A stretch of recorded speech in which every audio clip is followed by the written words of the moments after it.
Assalamualaikum warahmatullahi wabarakatuh. Hai teman-teman, bagaimana kabarnya? Semoga sehat selalu dan yang sakit semoga segera disembuhkan. Di video kali ini, kita akan membahas tentang penyebaran Islam di Nusantara. Dikarenakan wilayah Nusantara yang sangat luas, maka sulit memastikan mana daerah yang pertama kali menerima ajaran Islam. Oleh karena itu, ada beberapa teori masuknya Islam ke Nusantara. Pertama, ada teori Gujarat. Teori Gujarat adalah salah satu pandangan tentang masuknya Islam ke Indonesia pada abad 13 Masehi. Bunyi teori ini bahwa agama Islam pertama kali diperkenalkan di wilayah Indonesia oleh para pedagang dari Gujarat, India. Teori ini dipopulerkan oleh Snook Hurgronje.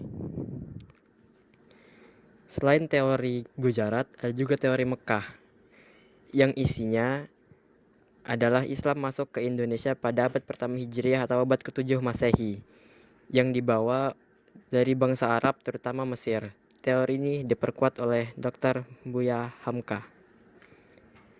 Setelah itu ada teori Persia yang berpendapat bahwa Islam masuk ke Indonesia pada abad ke-15 di bawah bangsa Persia atau sekarang menjadi negara Iran. Teori ini didukung oleh Dr. Hussein Jajadiningrat.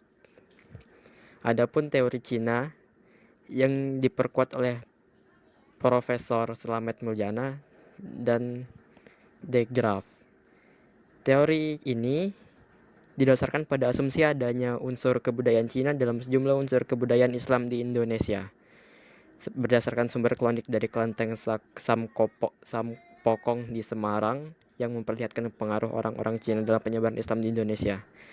Pengaruh Cina dalam penyebaran Islam di Indonesia biasa kita saksikan pada bukti-bukti arkeologis pada masjid-masjid kuno yang dibangun pada sekitar abad 15 Masehi seperti Masjid Agung Demak, Masjid Agung Kesepuhan Cirebon, Masjid Agung Kudus. Di dinding masjid tertempel berbagai piring porselin dari masa dinasti Ming.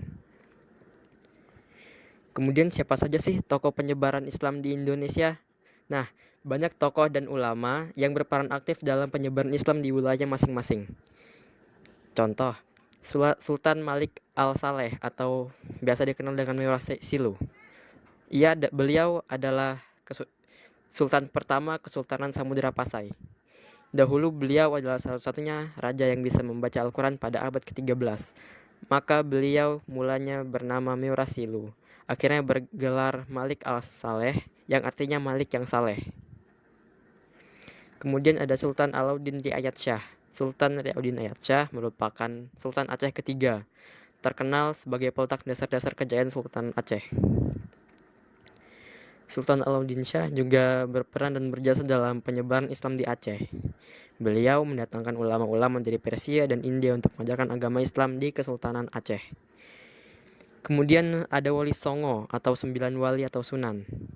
Mereka adalah Maulana Malik Ibrahim yang biasa dikenal dengan Sunan Gresik, Raden Rahmat Sunan Ampel, Maulana Makdum Ibrahim sebagai Sunan Bonang, Raden Paku yang biasa dikenal dengan Sunan Giri, Syarifuddin Sunan Derajat, Raden Mas Syahid Sunan Kalijaga, Ja'far Shadiq Sunan Kudus, Raden Umar Said Sunan Muria, dan yang terakhir Syarif Hidayatullah Sunan Gunung Jati. Mereka menggunakan berbagai saluran dakwah, diantaranya kebudayaan, kesenian, pernikahan, perdagangan, dan politik.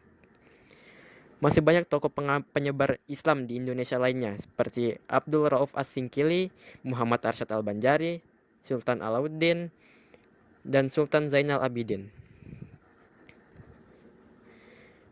Mungkin itu saja yang bisa kita bahas kali ini. Terima kasih telah mendengarkan. Sekian dari saya, Noval Dafa Kurniawan. Wassalamualaikum warahmatullahi wabarakatuh.